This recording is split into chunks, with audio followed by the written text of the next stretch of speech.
This one's a doozy. Before we begin, tell me, where are you listening from and what time is it there? The stories. This abandoned cabin is a warning trap in winter. The old cabin beside the county line looks empty from the road during storms. Yet a warm porch light appears. Drivers aim for it when whiteout wipes the world because a light means shelter, or at least a neighbor. Rhea Calder is 36 and works as a county snow operations supervisor, and she keeps a spiral notebook of storm anomalies. She shows up before dawn, checks blades and salt loads, and marks complaint calls with a thin blue pen. Her goal this morning is simple: get the ridge plowed before the school runs, then swing by a trouble spot. The spot is a bend near an abandoned mining cabin, where people keep calling for help when the sky goes white. The incident that changes her plan starts with two archived calls that ping the same mile marker and both mention the same porch light. The first caller said the light flicked on like someone waved them in, and then their SUV sank past the axle in drifted powder. The second caller said he saw reflective stakes like a private driveway, and he trusted the stakes and followed them in. Rhea drives out with a plow and a county ranger, and the wind pulls spindrift across the hood like milk. She idles beside the bend, then walks the last stretch on a packed lane that should not exist. The lane is narrow, precisely the width of a small plow, and the snow on its edges shows a scalloped bite that her crews do not leave. She studies the porch light, which is wired to a salvaged marine battery and a hockey puck-sized solar panel. The cabin window is boarded, yet bare footprints cross the porch, and the snow on the mat is tamped smooth with a boot heel. A battery radio inside clicks on and off on weather band, then goes silent like a timer has died. A tow truck appears before Rhea can call the last caller back, and the driver waves from a bright red cab. He introduces himself as Tully Grange, and he says he just happened to be nearby, which is unlikely on a weekday morning before the bus runs. He backs toward the trapped SUV with a practiced arc, then stops when Rhea holds up a hand. "This is county equipment," she says. And he shrugs, then says he can wait in the pullout. She notes the pullout was not there last week, because she passed here in a smaller storm and saw only brush and drift. The fresh gravel under his tires is a tan quartz blend not used by their supplier, which her crews call peach pit gravel because it stains gloves. Complication lands in small details that refuse to match, and details are the only honest witnesses in bad weather. The reflective stakes near the porch are county colors, yet the plastic sleeves are slightly glossy, which means hardware store knockoffs. The stake spacing mirrors a county driveway template, yet the end flare is reversed, which a training manual would not allow. She opens her spiral and writes the count of stakes and the order of colors, then photographs each with her phone. The ranger sets a trail camera on a fence post, angled at the bend, and another on the porch beam, both tagged with the hour and coordinates. Rhea pulls a corner of the mat and finds two zip ties and a clipped wire, both wet from this morning, not last week. Investigation moves step by step when the storm pauses and the phones ring less, so she visits a gas station near the turnoff. The clerk says a red tow truck fills up on calm days and buys coffee for anyone who mentions the cabin. A retired school bus driver named Lauren Ibarra stops for a paper, and he says he saw private plow tracks peel off before the storm, then vanish in wind. She requests dispatch logs for the past 3 winters and filters for that mile marker, then highlights clusters that pair with heavy snow. Callers mention the same porch light, the same reflective stakes, and the same quick tow arrival, which dispatch marks as helpful. She watches a dash cam clip from last month where the light clicks on as the hood swings left, then the video ends with a soft crunch. Archived calls from 2021 mention a ham radio voice that says shelter is nearby, and then silence like a squelch cut. A volunteer firefighter says in a witness statement that the cabin used to be a safety cache and now nobody claims ownership. A Forest Service mail thread she prints at the office says the cabin fell off the map after a boundary change in 2019. Rhea returns with 2 crew trucks and a trooper who knows every rancher along that ridge, and they wait for nightfall. A thin moon slides behind blown cloud, and the porch light pops alive at the first gust, soft and steady like a welcome sign. A compact pickup rolls up from the far side with its lights off, then a figure hops out and crouches at the porch corner. The ranger whispers that the figure holds a small remote, and the light changes from dim to bright after a thumb tap. Rhea steps forward and says, "Good evening," and the figure bolts toward the pickup, then slips where the packed lane meets churned gravel. The trooper covers the exit with his lights, and the pickup idles in a pool of steam, and the figure surrenders with hands up. They identify him as a subcontractor to Grange Recovery, and his jacket pockets hold a keychain remote and 2 spare batteries. Zip ties match the ones under the mat, and a roll of reflective tape matches the stakes, which are cut to driveway template lengths. He says he was only maintaining a safety light and keeping the lane open, which is not a service the county requested. Rhea stays methodical, because motive hides under habit, not speeches that arrive too fast. She asks where the gravel came from, and he says a supplier in the valley, yet the receipts in his glove box show a hardware warehouse 2 counties south. She asks why the radio trips a loop on weatherband after the door opens, and he says it helps people feel calm. She compiles a timeline that starts with a bridge closure 3 winters ago, which pushed navigation apps toward this county road. Drivers used the cabin light as a wayfinder during whiteouts, while their maps insisted the bend belonged to a safe connector. The subcontractor and a partner groomed a false lane with a small plow, then dragged a lure line past the porch to a drift. Vehicles followed the stakes and the shine, then sank where the wind always filled the cut, and then a tow contract appeared fast. The subcontractor had a scanner tuned for dispatch, and he shadowed snow squalls, then nudged the light when a hood turned. The porch light served as both promise and bait, a warning tone that pretended to help while herding people toward trouble. The twist clicks when Rhea notices something everyone else ignored, because details are stubborn and patient when money moves. The stakes used county colors, yet the white stripe appears cream at dusk, which happens when old tape yellows in cold. The county only switched to that tape after a backorder last spring, yet the stakes showed last winter, which means someone copied and refreshed. She pulls a photo from the first cluster of calls and zooms on a stake that leans at a slant near a spruce. A boot print sits at the base with a split heel pattern, and the subcontractor wears the same make, which the trooper confirms. The peach pit gravel under the pullout matches bags stacked in the pickup bed, stamped with a store brand not used locally. They bring in Tully Grange on a quiet afternoon, and he arrives calm, carrying a thermos with a sticker from a drag racing track. He says he never told anyone to follow that light, and he is right in the narrow way salesmen are right. He made sure the light stayed visible from the highway, and he made sure the false lane looked exactly like a private driveway. Rhea uses her spiral notes and dispatch timestamps and the dashcam clip to assemble a proof that a prosecutor can lift. The proof is plain. The lane grooming aligns with tow arrivals, and the light remote explains the synchronized porch glow. The radio loop satisfies a claim of safety service, yet the loop trips only when a door opens after a driver commits. Witnesses give short statements. A school custodian says he saw stakes in a truck behind the parts store, and a rancher remembers a trailer loaded with gravel. A hardware buyer confirms past orders of reflective sleeves and tape in county patterns, then prints invoices with dates that match storm weeks. The trail camera video shows the subcontractor stepping off distances with a tape measure, then pressing reflectors into drifted banks. The county files charges on false markings in a long list of fraud-related counts, and the state adds a charge tied to interference.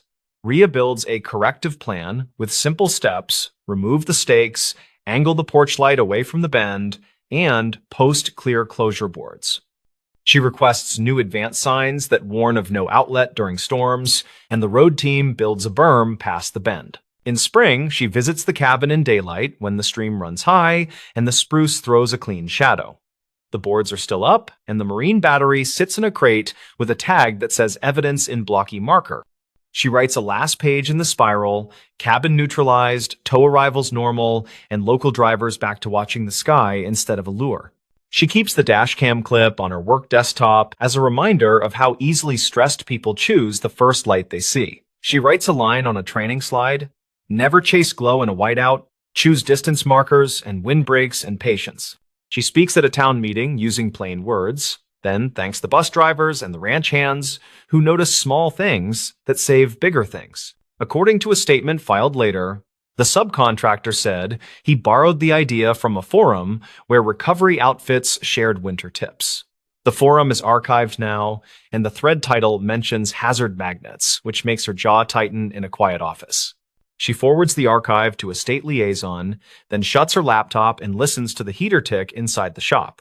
2 winters later, a driver who once followed the light sends the department a short letter with a photo of the bend in Sunday. The letter says, "Thank you for fixing the trap, and thank you for posting signs that speak like a human, not a brochure." Rhea pins the photo on the bulletin board and draws a small check beside the mile marker on a laminated map. The cabin still stands, where the wind stacks powder against the wall, and a jay hops along the porch rail after a thaw. People talk about that porch like a lucky star in a bad stretch. Yet the real luck was a person with a notebook. A false beacon is a cruel thing in winter, and the fix was not a heroic beatdown, only careful eyes and a stop. She drives past when each first snow begins, then checks the berm and the markers and the culvert past the spruce. The road hums under studded tires, and the bend looks like any other bend in a county full of the same bends. She knows a trap can wear a smile and a soft bulb, and a warning means nothing unless it points away from harm. The old cabin still looks empty if you do not look close, and light can lie when money needs help. Rhea prefers the dull honesty of a reflector that never blinks, and a berm that refuses to pretend it is a road. She closes her spiral at the end of each shift and treats winter like a puzzle that pays back the patient mind. The stories. Why this abandoned cabin had alleged proof in drywall. The story kept circling a single point about an empty cabin and a word written behind drywall. People called it proof.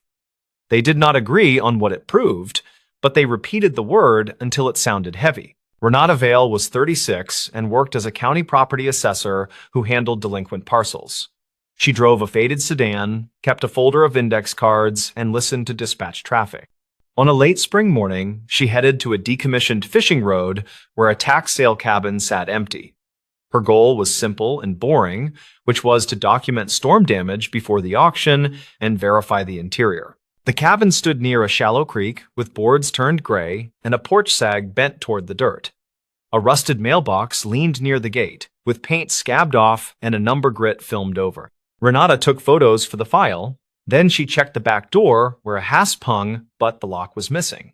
She logged the broken hardware as prior damage, then stepped inside while the floor pressed its complaint. The incident began as a sound that did not fit the room, and then a sight. A sheet of drywall in the front room had a patch that sounded hollow when tapped. The panel was bright white against tobacco walls, and 4 black screws sat too straight and clean. She noted a faint dust halo around the joint compound, which looked newer than the rest by many years. She started a routine sweep while recording voice notes to keep the chain of events tidy. The stove held a nest of brittle twigs, the fridge was gone, and a thin mattress lay folded. Renata kept moving and counted outlets, then paused at the patched panel again. Her notes said the sheet brand looked like a type common after 2010, not the 1980s era expected here. 2 neighbors drifted by while she worked and gave versions that agreed on mood, not detail. A ranch hand named Cleo Vargas recalled sirens and smoke from 1998 when a fire line whipped through. Cleo said a man who stayed here left in a hurry and never came back, and people held a fundraiser that winter. A grocer named Benito Lake remembered men in a county truck replacing a little window about 2012, though he admitted the year could be off. Renata took their names, then asked if anyone else checked the cabin in recent years. Cleo said an insurance adjuster came by after a windstorm, and Cleo believed the woman filed a report and sealed the door. Benito said a teenager broke in 2 summers later, then a deputy taped a notice and told kids to stay away. Renata wrote both recollections as witness statements with the usual caveats about memory. She returned to the panel and looked for a reason a patch would be that clean inside this neglected shell. The screws were square drive, which was common for newer fasteners, and the spacing suggested a single small repair. The joint compound had been sanded poorly and left a telltale crescent above the seam. She ran a small flashlight along the edge and found a hair-thin line that was not paint. Her job did not include prying open walls without cause, so she called her supervisor and explained the condition. He told her to capture more context and check permits, then hold off on any invasive step until the records search. Renata agreed and left the cabin to sit with her laptop in the car while the creek talked its small talk. The county database was a stubborn thing that offered results if you knew how to ask without being greedy. She entered the parcel number and found a series of tax liens followed by a default. The permit history showed 2 entries worth attention. First, a window replacement request filed 2011, then a drywall materials purchase noted by a grant program 2015. The second entry surprised her, since the grant was designed for weatherization, not interior repairs. She cross-checked the vendor list and saw a receipt from a hardware store 3 towns away. The purchase line item said half-sheet gypsum and screws with a date in early summer 2015. A note mentioned a volunteer crew and a case number from the sheriff office. Renata paused and rechecked the address to make sure she was not mixing properties. She downloaded everything, then called the sheriff records clerk and asked if the case number could be viewed. The clerk said the report was open public information because it involved property maintenance hours completed after a welfare check. The description said a deputy supervised a group that boarded a back window and patched a hole where a wood stove pipe had been. The deputy name was listed as J. Kravitz, with a badge number and a contact line. Renata called the number and reached a retired deputy, who answered his phone with a dry voice and correct dates. He remembered standing in that cabin while a volunteer placed a sheet over a hole, and he remembered the neighbors bringing lemonade. He also remembered boys laughing because someone had drawn a cartoon in dust above the refrigerator space. Renata thanked him and asked if any record included interior photos from that day that could be released. Kravitz said he took 3, which he felt comfortable sharing if the clerk confirmed the release path. The email reached her 10 minutes later, with 3 small images showing a 2-clean patch, a bent stove pipe, and a blank wall. The timestamp read 2015 with an hour that matched late afternoon shadows. Renata zoomed in and saw the same screw pattern she had just seen in person. She returned inside with a copy of the email printed, which satisfied her need for a pre-image before touching anything.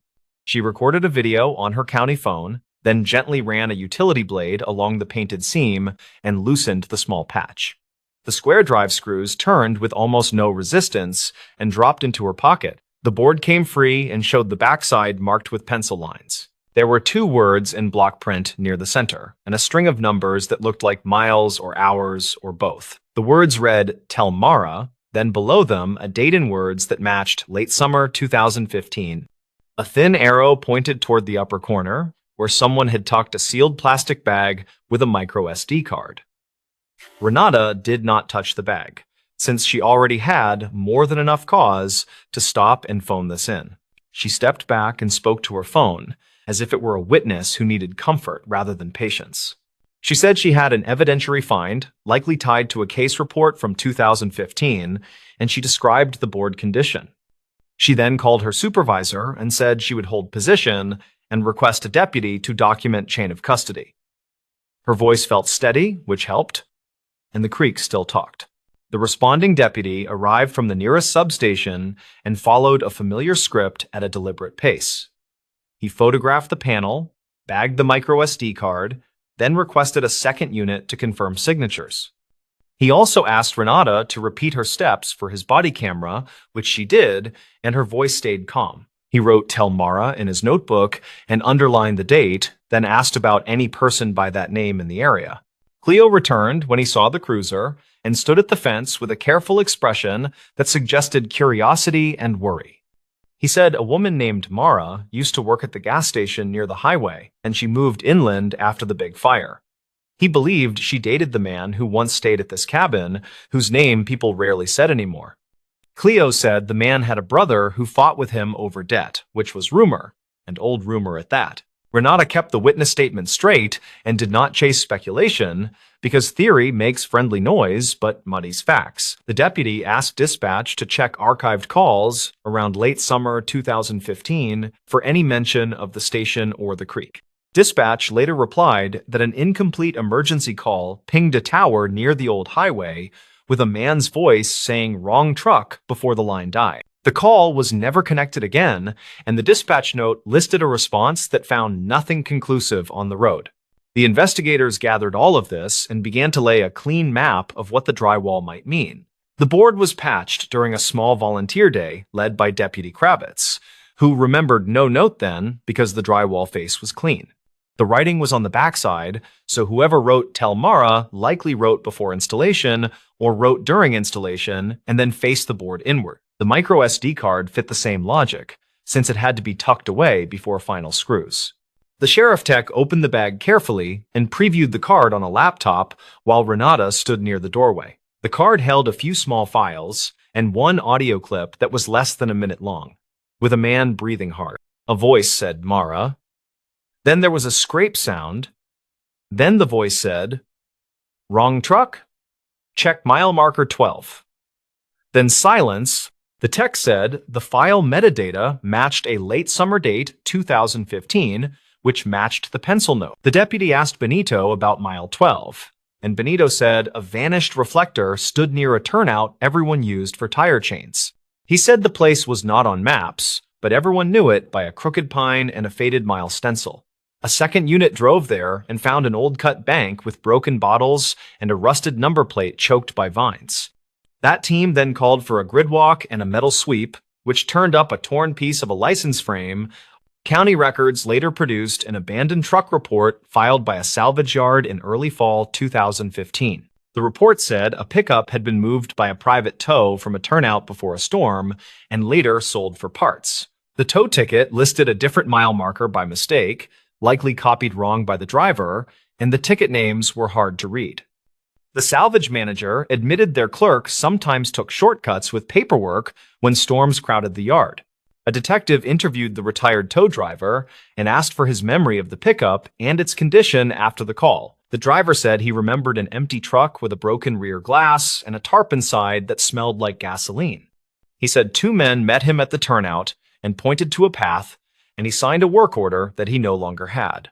He said he remembered a gold wedding band on a chain near the shifter, which he placed in a cup holder out of caution. The audio clip and the drywall note nudged the case from rumor to a timeline that had context and checkable waypoints.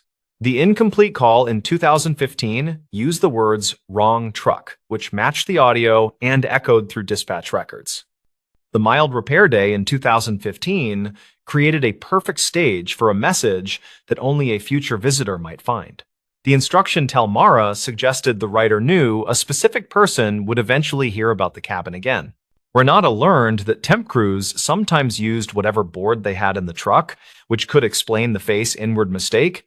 A volunteer might have grabbed a sheet with a pencil note from the stack without thinking, then installed it with the note hidden. Another possibility was that the writer meant to hide the message, assuming a person who cared would eventually come prying. Both options fit the facts, and neither required creative leaps that could not be defended in a report. A second pass through the micro SD card revealed a photo of a dashboard with a gas station logo seen through the windshield. The date stamp matched the summer of 2015, and the triangle logo was the old brand used before a sale. Benito confirmed that the station repainted their canopy that autumn, which inadvertently confirmed the window of time. The detail felt small and almost petty, yet it anchored the sequence to a real week. The detective contacted the station owner, who produced archived night logs showing a purchase by a prepaid card at 11:42. A print from the receipt showed a pack of ice and a cheap burner phone that matched the model seen in the photo. The clerk on duty had long since moved, though a manager remembered a man who returned twice that night to borrow tape. He said he thought the man looked scraped up, and he remembered a truck with a blue fender and a white tailgate. A family member of the man who stayed at the cabin identified the voice on the audio as a high likelihood match. They provided an older voicemail that had similar breathing patterns when the man climbed hills for fun on weekends.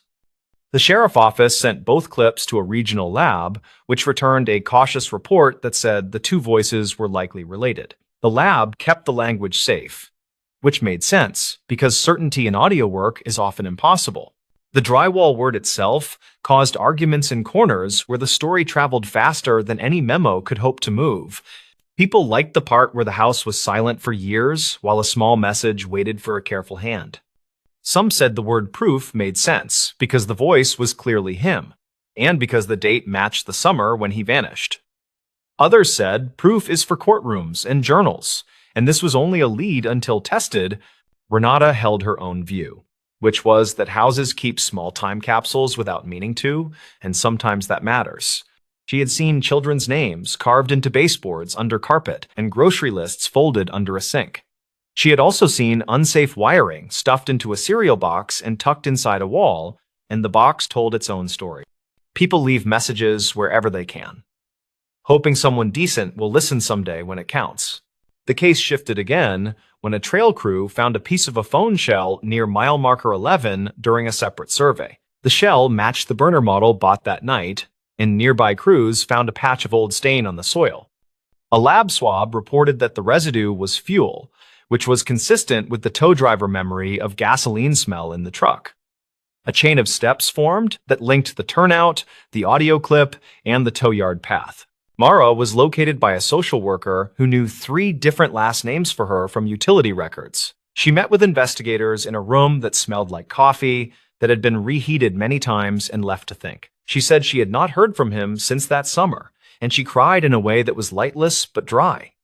When told about the drywall note, she put her head down and whispered that he tried to fix things and always left notes. She agreed to listen to the clip, then nodded and said the words were his when he felt cornered by debt and fear. She said wrong truck made sense because his brother drove a similar model and people mixed them up when angry.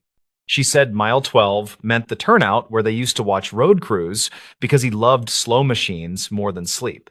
She asked if the word proof meant she could stop imagining him as a ghost in every passing pickup. The detective did not promise anything, which was the right call, and said the message mattered more than rumor. Mara said that was good enough for now and asked if she could visit the cabin to see the panel with her own eyes. Renata met her there with Cleo and Benito nearby, and they all stood quiet while the creek kept talking.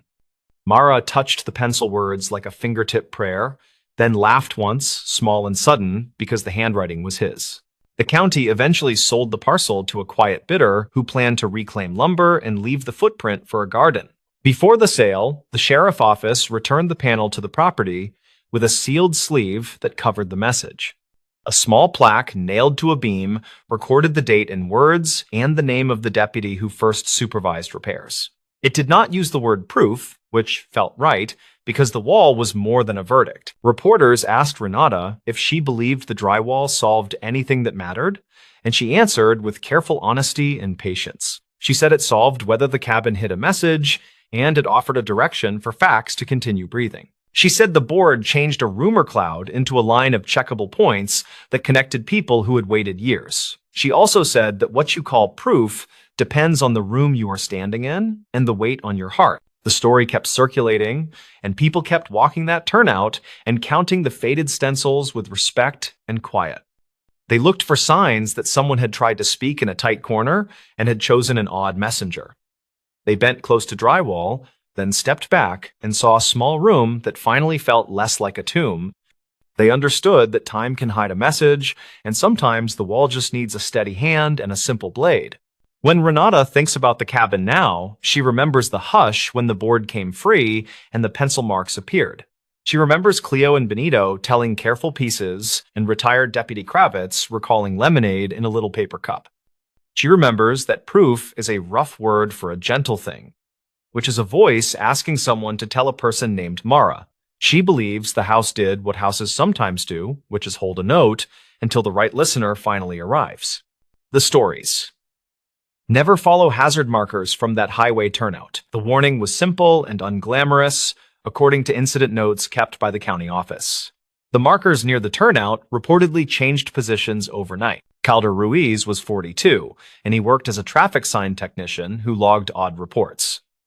He drove a white service pickup, carried a clipboard, and kept a cheap digital recorder for quick notes. He had a plain goal that morning, which was to verify a complaint about missing reflectors. He planned to check mile marker signs, take a few photos, and head back before lunch to file a routine update. The highway ran through scrub hills and freight yards, with a turnout used by truckers and roadside vendors. The spot felt unremarkable, except for a slanted ditch and a concrete culvert with a narrow access grate. A vendor named Orla Finn had filed the first report 2 weeks prior, according to archived calls. She sold tamales from a van, and she told the dispatcher that reflective markers appeared one morning where none had been. She said the markers led not along the shoulder, but down toward the culvert. She also added that her friend nearly drove into the ditch after following the line at dawn. Calder treated such claims with patience, and he had learned that small rumors often hid simple maintenance errors. He expected some prank with stolen cones or a set of survey flags placed by a contractor in a hurry. The turnout was quiet when he parked, and the wind pushed grit against his boots in little waves. He saw the usual chevron sign, the battered guardrail, and two cracked plastic markers leaning near a pothole. He walked the shoulder and took photos, counting faded hash marks and a torn strip of reflective tape. He spoke 3 short notes into his recorder. Then he crouched to examine a set of fresh adhesive pads near the grate. He found a footprint pressed into the powdery dirt between the road and the ditch. The heel had a square pattern, and the toe area looked scuffed sideways as if someone shifted quickly while lifting weight. He looked back toward the vendor spot and saw Orla's van roll in behind him with a sputter. She waved from the window, and he waved back. Then she parked and stepped out with a thermos and a paper cup. "You picked a windy day?" she said with a quick smile. "Something new happened last night. It moved again."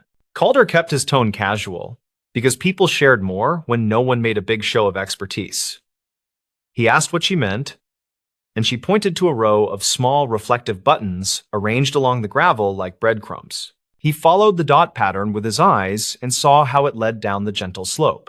The dots curved right, skirted the drain opening, and ended near the culvert mouth where the grate sat partly ajar. He took more photos and a measurement.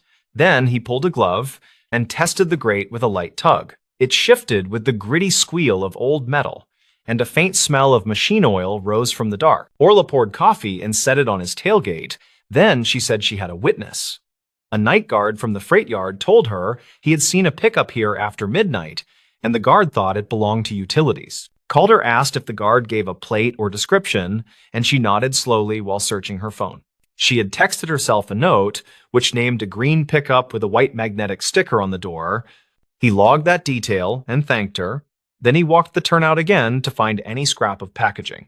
Behind a clump of saltbush, he found a cardboard sleeve from reflective pavement dots with a partial supplier address. He called the number listed on the sleeve, and a receptionist confirmed the dots shipped last month to a paving subcontractor. The name matched a company that often handled minor patching, which made the dots less mysterious. He left a message for the subcontractor, then he returned to the grate and peered into the culvert.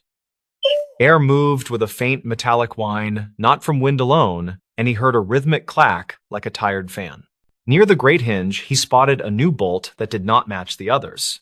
It had a bright finish, and it sat barely finger-tight, which suggested someone opened the grate often since the last inspection. He checked his records on the tablet and found the culvert marked clean in early summer.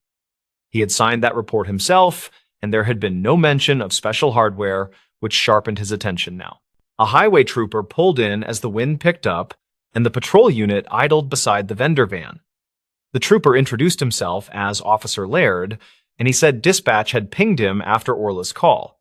Calder appreciated troopers at scenes like this because traffic safety turned on small collaborations. He walked the trooper through the dots, the loose bolt, and the unknown pickup. Then he asked for a quick shoulder closure. With the shoulder blocked by the cruiser, he lifted the grate with a strap and set it aside slowly. The culvert was a rectangular tunnel of poured concrete, and the floor held shallow water moving with a steady push. The fan noise grew louder, and he traced it to a box set against the interior wall beyond the opening. It looked like a toolbox at first glance, but a closer look showed a compact pump with a battery and a timer. He crouched and read the timer label. Then he photographed the device and the wiring with the flash. The timer was set to activate before dawn, synchronized with the hour when visibility was worst for sleepy drivers. He followed the hose from the pump and found it terminated at a spray nozzle near the road edge. The nozzle aimed up toward the gravel where the dots were placed, and the residue felt slick on his fingertip. He checked the jug attached to the pump and read a chemical name he recognized from training. The substance was a water repellent that reduced surface friction, used properly on tools but dangerous on pavement. He took a steady breath and reviewed the scene in his head. Then he explained his working theory to the trooper. The device primed the slope, the dots guided a vehicle, and the grate could be forced to swallow a wheel. They followed the nozzle line up to a small clamp on the guardrail where a cable tie held it steady. The tie was new and left trimmed too cleanly, which suggested a practiced hand rather than a careless prankster. Officer Laird called the county investigator, and the call log later showed the time in clean figures.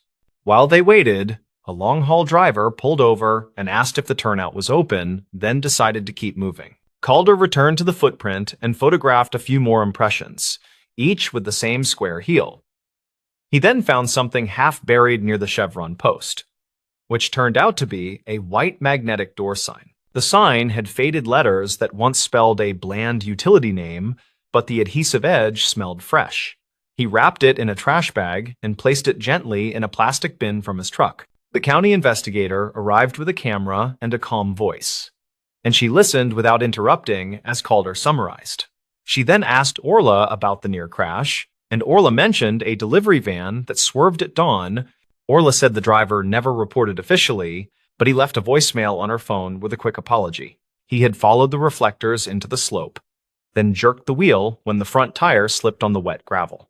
The investigator asked to hear the message, and she recorded the playback with her own device. She then called the freight yard and reached the night guard, who confirmed a green pickup arriving late and leaving quickly. Calder's message to the subcontractor finally got a return call, and the project manager sounded confused but cooperative. He said no crew had worked near the turnout that month, and he warned that their old magnetic signs were missing. The manager emailed a list of inventory that included reflective dots and a compact pump stolen from their yard. He also mentioned a former employee who had left angry messages after being let go for safety violations. The investigator requested the former employee's name for her notes, and the manager provided it along with a last known number. He then forwarded a statement from a foreman who claimed the ex-worker knew that turnout well. Calder reviewed his photos and realized the dot's position near the culvert matched a layout used in temporary lane closures. The spacing looked intentional, and the curve guided a driver toward the grate with deceptive precision. The investigator noticed another detail while kneeling near the new bolt that Calder had flagged earlier. She pointed out metallic dust on the ground and a tiny notch on the bolt head, which suggested frequent wrenching. They widened the search radius and found a stash buried under a stack of broken asphalt chunks. The stash included more reflectors, a small roll of white tape, and a bag of hose fittings in a sealed pouch. Officer Laird radioed for a property tech, and the investigator began a chain of custody log with brisk handwriting. She photographed each item where it lay, then bagged them and labeled the bags with location notes. Calder stepped back and considered the pump timer again, and he did a quick test under the investigator's supervision. He set the timer to 1 minute, and they watched a fine spray coat the gravel near the culvert mouth. The evidence lined up into an unlovely picture, which pointed toward deliberate confusion rather than roadside mischief. The dots provided a path, the spray reduced friction, and the grate hinge allowed a channel to swallow a tire.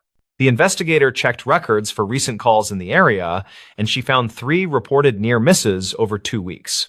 Each call described a vehicle that skidded near the turnout after dawn, then regained traction and drove on. A parts receipt tucked beneath the stash added another strand. When the property tech unfolded it slowly, it listed a specialty bolt from a hardware store, and the timestamp lined up with one of the near-miss mornings. They visited the small hardware store after finishing the scene, and the clerk remembered the buyer by a tattoo. The description matched the former employee, and the clerk said the man paid cash and spoke little. Back at the office, Calder compiled his notes into a clean sequence with times, names, and small physical facts. He attached his photos, transcribed his brief recordings, and wrote a neutral summary that linked each item carefully. The county forwarded the package to a regional unit that handled roadway tampering cases with quiet focus. An investigator from that unit later contacted the former employee and documented a series of shifting explanations. According to a summary circulated at the end of the month, the former employee eventually admitted visiting the turnout. He claimed he had tried to stage a demonstration after a contractor dispute and insisted no actual harm was planned. He reportedly said the pump could not spray enough to cause a skidding hazard, which the unit's test disproved. He also denied placing the dots in a guiding pattern, a claim that failed against the measured spacing in photos. The regional unit issued a safety bulletin that recommended a simple phrase for public messaging about turnouts. The phrase advised drivers not to follow hazard markers from unusual positions near unlit exits or drains. Calder returned to the site after the bulletin, and the grate had been replaced with a fixed hinge and locking bar. The guardrail had fresh bolts, and the vendor spot held two official signs warning drivers to stay on the paved shoulder. Orla waved him over and handed him a tamale wrapped in foil while the wind finally calmed. She thanked him without ceremony, and he nodded and said the county would keep checking until the simple things stayed simple. He took one last set of photos for the file and listened to the highway hum roll across the ditch. The turnout had the same bones as before, yet it felt steadier now that the false path had been cleared. He thought about how easily people trusted bright markers on dark mornings when coffee had not quite landed. He knew most hazards were loud and obvious, while the quiet ones sometimes wore official colors and waited patiently. On his drive back, he passed a truck that drifted within its lane before settling, then held straight. He pictured the old dots pulling a half-awake driver toward the grate, and he felt a small knot loosen as he drove on. He filed his final report that afternoon with a measured tone that kept opinions out and observations in. He wrote that a set of reflective markers had been used in a misleading arrangement, and the arrangement was removed. He included a note that the pump residue had tested as a commercial water repellent, not a generalized automotive fluid. He added that the timer settings matched the period between first light and morning shift changes at the yard. The county closed the work order 1 week later, and the regional unit kept its file open for a while. The bulletin stayed pinned in the break room, and the phrase looked unremarkable unless you knew the ditch by that turnout. That plain warning lingered in Calder's thoughts during other jobs, and it shifted from words into a quiet habit. He looked twice whenever he saw improvised markers, and he checked drains with a hand on the grate and patient care. He sometimes drove by the vendor spot after long days, and Orla handed him coffee when he stopped. They both watched trucks push through the wind, and they listened for the honest sounds of tires on dry gravel and clean concrete. The story never made headlines because nothing sensational happened after the pump and the dots came up. The value sat in the absence of trouble, which rarely draws a crowd, but often saves one without applause. He knew the record would sit as a small case inside a larger folder, tucked behind more dramatic files. He also knew that simple markers could pull people off course when placed just slightly wrong, which was worth remembering. The highway kept moving as seasons turned, and the turnout kept its ordinary shape with stubborn consistency. The grate did its job, the guardrail held, and the only markers were the ones meant to guide travelers safely home. He set his clipboard on the passenger seat and rested his hands on the wheel before starting the engine. He preferred the humdrum truth that a fixed bolt and a clear shoulder could turn danger back into routine ground. He drove away without ceremony, and the afternoon sunlight threw short shadows across the service road. The sign on the vendor van flickered in the breeze, and the turnout stayed quiet as the wind lost interest for now. The county would return for inspections according to schedule, and a simple rule would ride with the crews. They would never follow hazard markers from that highway turnout, and they would check who had placed them and why. The stories. The quiet truth inside that coastal hospital wing. The hospital sat 2 blocks from the water, and the wing that faced the inlet stayed quiet through every busy shift. People joked about the sea air, then lowered their voices near that corridor like sound itself preferred to drift away there. On a mild spring morning, Leora Penn showed up with her coffee and a checklist, planning to finish safety checks before lunch. She was 34, and she worked as the environmental services supervisor, which meant she tracked odors, stains, leaks, and things nobody wanted to notice. She liked simple goals, like swapping cracked casters on linen bins before anyone tripped while rushing a patient. The storm last week flooded a basement stairwell, and today she wanted to log the final moisture readings and close the work order. Everything else could wait until the afternoon. Her plans changed before the first break. A nurse from the cardiac floor stopped her by the supply elevator and asked a question that landed with a small cold wait. "Did you move a bed out of 12 East overnight?" the nurse asked, because that room looked freshly mopped and nobody had the call light plugged in. Leora said no, then walked the nurse back to 12 East. The room held a made bed, smooth as a catalog photo, the kind of smooth that usually meant empty or staged. The call light cord curled like a quiet reminder, and the plug lay against clean tile. The monitor cart blinked in standby, which was normal if a discharge happened, which the board said had not. She pulled her phone and checked the overnight service log. The log showed a water alarm cleared at 3:12, plus a linen delivery at 3:28, and the standard generator test at 3:30. Nothing about a bed move. The floor techs had signed off at 4, which tracked with the rotation. She felt the wing hush in her ears as they stepped into the hall. The hush was not spooky, just oddly firm, like the sound of a theater after the speakers cut. She remembered 2 other techs mentioning the same hush months ago, which she had written down as acoustic weirdness from the renovation. The walls from the pre-1980 edition met the newer drywall at shallow angles, which could bend sound enough to make a whisper vanish. The nurse pointed down the corridor toward rooms 14 through 20, which were half full after the storm transfers. "You ever notice the alarms sound softer here?" she said, "even with doors open." That question turned a small worry into a task. Leora thanked her, then called Rafi Soto from facilities, who was 41 and worked nights on chillers and pressure monitors. Rafi said he could meet her after he ran a test on the pharmacy air handlers. She told him 12 East first, and to bring his handheld sound meter. While she waited, she checked the housekeeping closet and found a single wet mop hung wrong side up, which bothered her more than it should. The rag bucket held 5 clean tags, which meant 1 tag missing. She counted cart liners, then photographed the tag numbers, then texted her team group, which answered with the usual thumbs and jokes. Rafi walked in with his meter and a grin, then lost the grin when he heard the haul. He held up the meter while a monitor alarm chirped in room 16. The reading was lower than upstairs by real points, not just a little. He tried the code blue test switch on the mock panel, and the hallway speaker tone sounded like a phone in another apartment. They stood there for a quiet minute that stretched. She felt the cool push of air on her ankles, like a vent trying too hard. Rafi crouched and checked the gap under door 18, then looked at a ceiling return. "This wing was set for negative pressure during a flu surge," he said, "and someone forgot to return the dampers. That could pull sound into the duct runs." They both knew sound should not disappear completely, and hospital speakers had their own lines, but the observation mattered. Leora asked if maintenance logs showed damper positions. Rafi said the old building used manual marks with paint dashes after a storm, and sometimes those faded. He called his lead, who checked archived notes from winter. The notes reportedly listed a temporary negative pressure setting for isolation overflow and a reminder to reset after discharge. The reminder had no follow-up check line, which could be simple human miss and not a cover for anything worse. Still, the room felt staged wrong.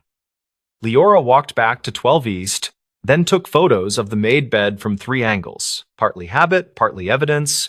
She opened the closet and found a folded patient gown without a size sticker, which was nothing by itself.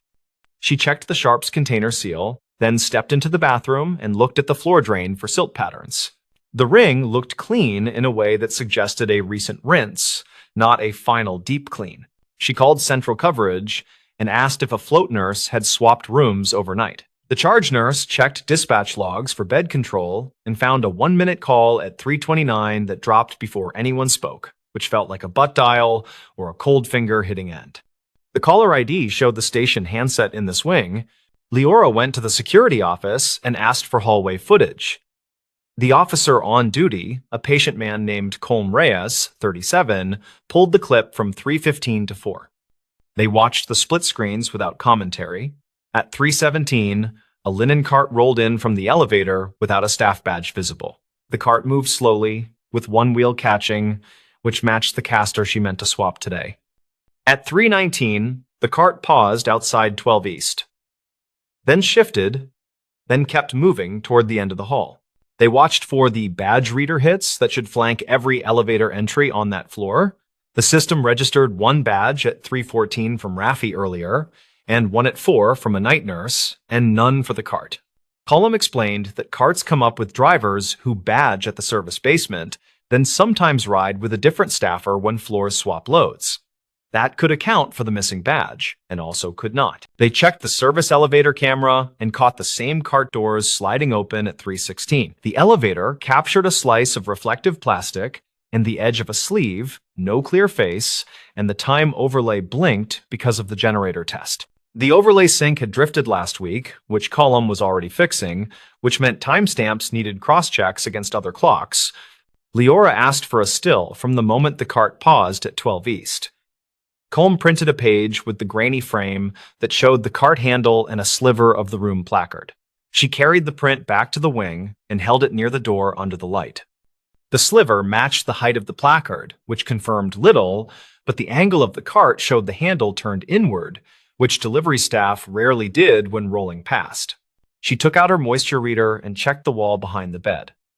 The numbers showed dry, which fit the recent mopping. She checked the strip beneath the bed casters and saw a thin gray smear that did not look like dust.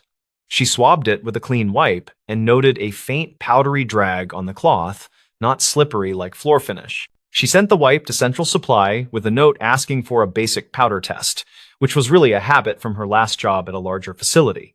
In that job, she once traced a peculiar residue back to construction dust tracked from a blocked stairwell, which explained an odd cough cluster that week. She had learned that small housekeeping notes sometimes solved problems everyone else framed as strange luck. By late morning, she had a sketch of the corridor on her clipboard with marks for return vents and speaker positions. Raffi walked the ceiling path and found a junction where two return lines met above room 15, which could create a pressure sink if one line pulled harder. He said he would check the damper blades for manual marks, then pulled down a tile and sighed at a rusted screw. "This wing is like a ship that forgot how to float," he said, which she appreciated. A nurse from 19, an older man named Keaton Ward, 49, stopped by and mentioned something from Winter. He said he heard a voice on the hall speaker one night that sounded like a whisper on a phone. Just one word that might have been wait. He filed the report with his supervisor and chalked it up to a bleed from the intercom test. He offered to show his written statement, which he kept in a folder because he kept everything.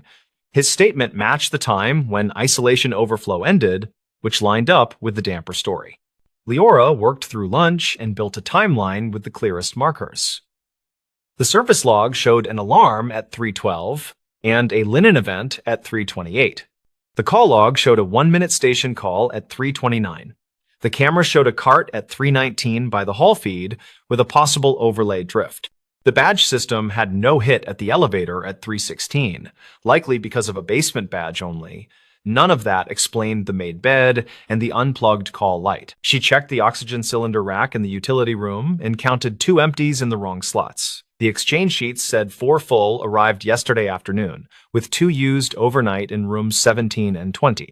That math should yield 2 full and instead showed 1, which could be a miscount or something more routine, like a cylinder staged for respiratory and not logged. She asked respiratory, who checked their sheet and said they had pulled 1 extra for a transfer that ended up canceled, and that the cylinder sat by a stairwell for 10 minutes while a therapist helped a patient. The therapist sent a note with the time, which was 3:25, which touched the period where things felt odd. By mid-afternoon, Central Supply texted back a photo of the wipe, with a small note. The powder fluoresced under a standard light test in a way that fit with foot powder or a powdered latex glove residue, not construction dust. That pointed back toward a human routine, not a leak from upstairs. The note did not accuse a person, and it did not need to. She went back to 12 East and sat in a guest chair and listened. She heard the sea through glass and vents, a soft hush without rhythm. She leaned forward and spoke into the empty room, a simple line that felt like testing a bridge. "If anyone adjusted your alarms to keep the peace, I will put them back where they belong." Raffi returned with a small rag of paint, marked with faded red dashes. He had found the damper blades set to a position used during winter isolation, which explained part of the quiet. He reset the blades to neutral, then ran the test tone again. The hallway speaker sounded like a real alarm finally, and 2 nurses popped their heads out with startled faces, which reassured her and annoyed them. They still had to explain the made bed and the unplugged cord. She checked the discharge board again and found no new names, just a morning transfer to imaging. She pulled archived calls and found another brief call at 3:31 from the same station that ended without audio, which now looked like someone purging a stuck line. Column radioed that he found a maintenance note from Winter that instructed staff to purge stale intercom channels after negative pressure resets, which nobody had repeated since. They called the linen contractor and asked about the overnight driver swap pattern. The contractor said his drivers usually wheel carts onto the elevator and ride to the target floor, but during generator tests, they sometimes stop one floor early and let a staffer guide the cart to avoid stopping between floors. He checked his dispatch sheet and found a driver note that said elevator stopped short during test, staff pushed to 12, all good. He could not give a name, only the time block. By late afternoon, the picture sharpened enough to make sense without drama. A generator test overlapped with a linen delivery and a damper setting that muffled alarms. A staffer moved a delivery cart, paused by 12 East, noticed the mop bucket, pushed the cart aside, and quickly mopped a spill. The staffer made the bed to help, then forgot the call light plug during the rush.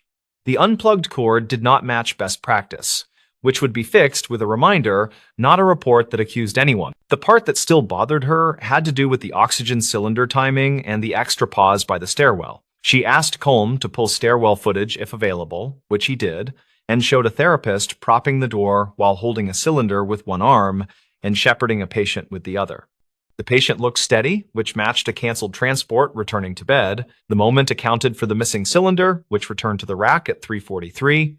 She closed her notebook and wrote an incident review in plain language. The review recommended returning dampers to neutral after surge events, verifying hallway speaker levels during generator tests, and making a fast rule about plugging call cords before remaking any bed. She added a line about how lavender air freshener should stay out of patient rooms because it could mask odors that indicate a problem. She always added that line, and sometimes it stuck. Before she left the wing, the nurse from earlier walked up with a small, tired smile. "So, not a haunting," she said. "Just a lot of people doing 3 jobs at once." Leora nodded and answered with the calm confidence of someone who had stared at too many messes that looked like mysteries. "It is pretty much always the simple chain," she said, "and sometimes the chain gets quiet enough that nobody notices the missing link." That evening, after the emails went out, she stood by the loading dock and watched the inlet. The tide came in without hurrying, and the gulls wrote slow lines across the air that nobody would ever read. The wing would sound normal tomorrow, which meant patients would hear every beep that mattered, and staff would hear every page that counted. The quiet truth had not been a ghost, or a cover, or a headline. It had been dampers, timing, human judgment, and a hallway that swallowed sound for a while. She locked the dock door and tucked her clipboard into her bag. She would never tell the story with flair, because the unsung fixes never loved applause. She would remember the hush, though, and the way it taught her to trust the boring explanations first, then test them anyway. In a building stacked with lives and wires, truth rarely shouted. It arrived like a tide in a coastal wing, steady and patient, and loud enough once you fixed the vents. The stories. The night guard, who logged footsteps beneath the church basement. He logged the first footsteps at 2:14, then again at 3:05, and nothing about those times made sense. The basement lights stayed off, the motion sensor blinked idle green, yet something moved under the concrete where no hallway existed. The night guard was named Alaric Boone, age 54, a retired freight dispatcher who took quiet work after his divorce. He covered the overnight shift at a weathered church on a bluff, a place with a gym, a pantry, and a low stone basement. His simple goal for that Tuesday was making rounds, checking doors, keeping the coffee hot, and finishing a crossword before sunrise. During his second loop, he heard the first set, a faint 2-beat rhythm under the boiler room, steady and human. He froze by the cinder block wall, his pencil lifted, and he realized he could feel the vibration through his shoes.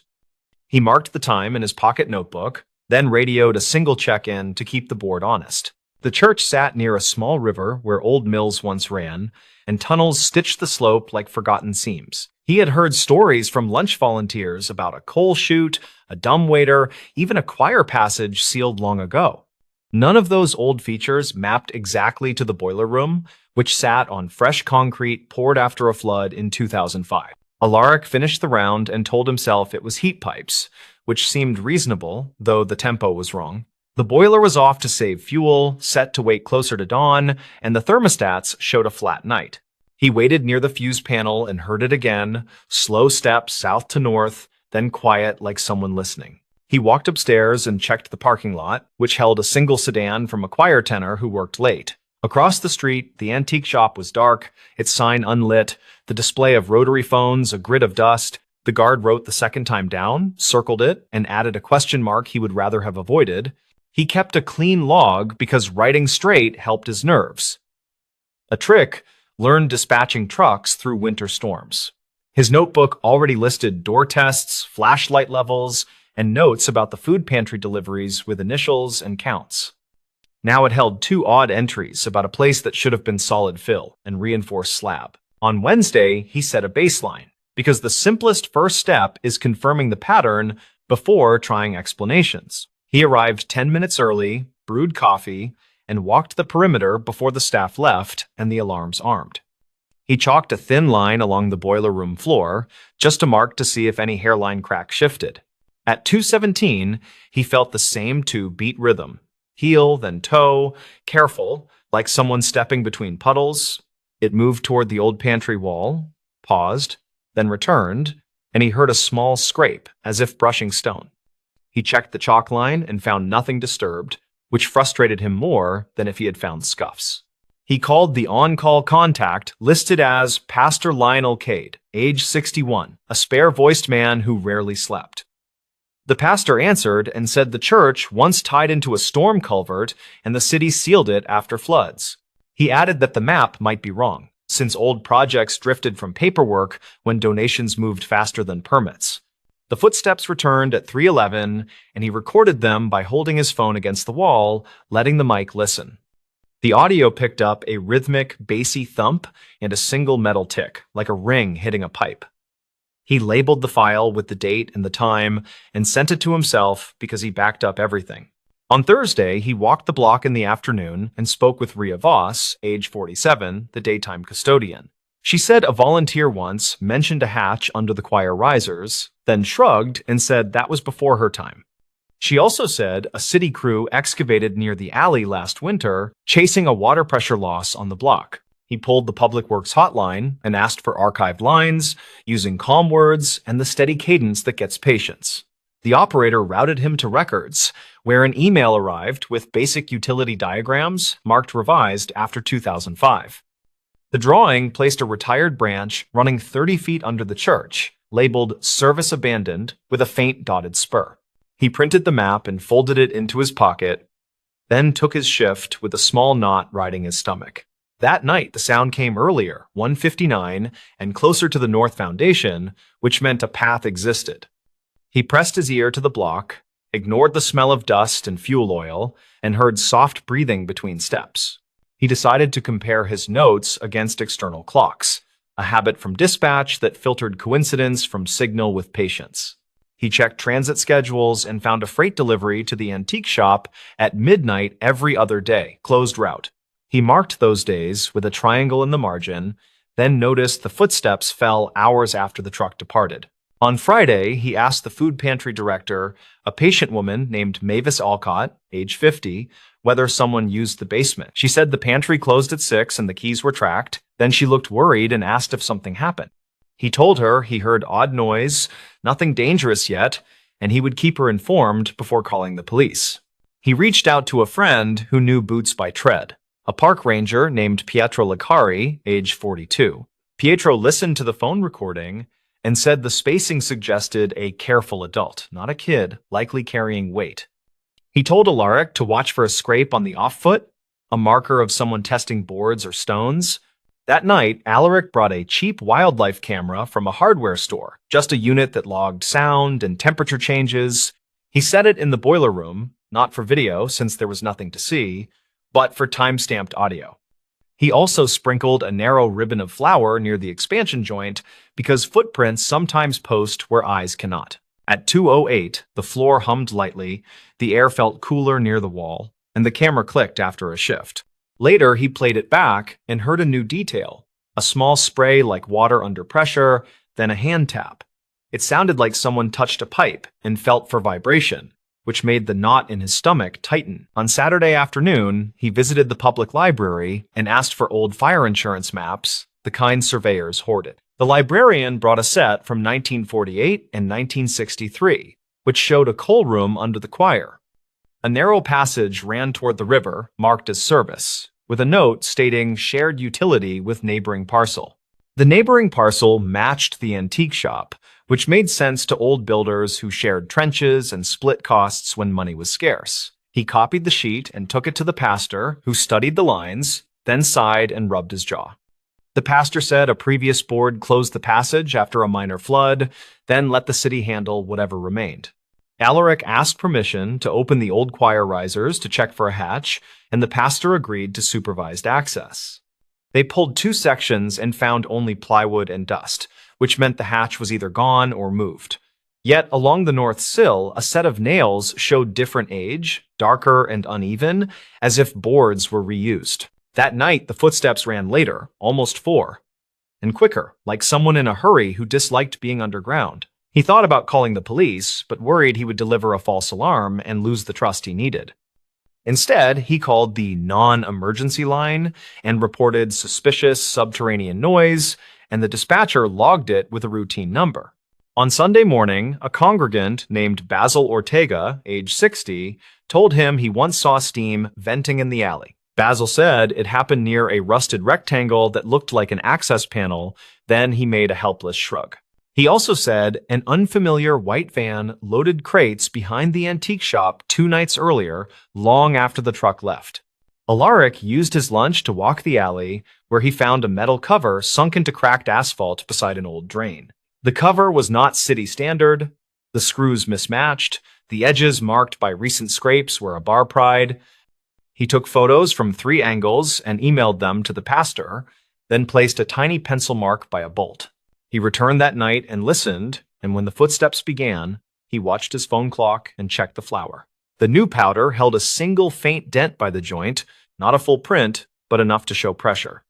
He leaned closer and smelled faint bleach, which meant someone cared about leaving little behind, a detail that narrowed possibilities. On Monday, he flagged the city water department and asked whether any reports showed pressure fluctuations overnight in that block. A supervisor called back and said there were brief spikes every few nights around 3, like a valve opening and closing. He added that an inspector noted a missing cap on a retired service branch near the river last winter. That call changed the tone, because pressure spikes paired with footsteps turned from mystery to infrastructure problem with risk. He told the pastor he would ask police for a walkthrough, then called the same dispatcher and requested a non-emergency assist. A patrol officer arrived with calm posture and a flashlight, listened to the audio, and agreed to a careful look. They checked the alley cover first and found the pencil mark missing, replaced by a fresh smear of dirt and oil. The officer requested a utility truck, and a crew appeared with a wrench and a portable meter that hummed softly. The crew measured sound through the cover and picked up flow. Not strong, but a whisper moving in pulses like breathing. They paused for a supervisor, who arrived with a locked case that held a camera snake used on drains and conduits.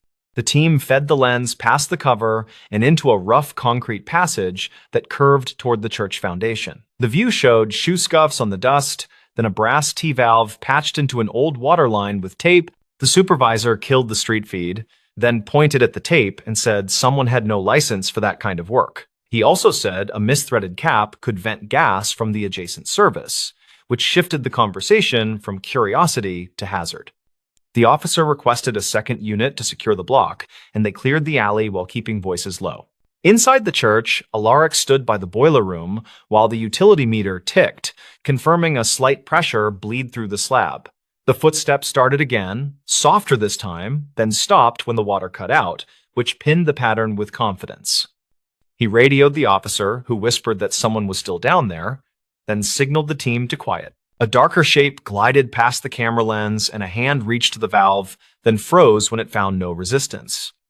The hand wore a thin mechanic glove with a tear at the knuckle, a detail that stood out like a flag. The officer announced presence through the cover, voice firm without volume, telling the person to stay still and breathe easy. A minute stretched heavy, then a voice answered, shaky and tired, saying he was stuck because the valve handle jammed. The team opened the cover and escorted out a man in his late 30s, pale, layered in dust and damp. He gave his name as Trenton Vale, age 38, the owner of the antique shop across the street with deliveries.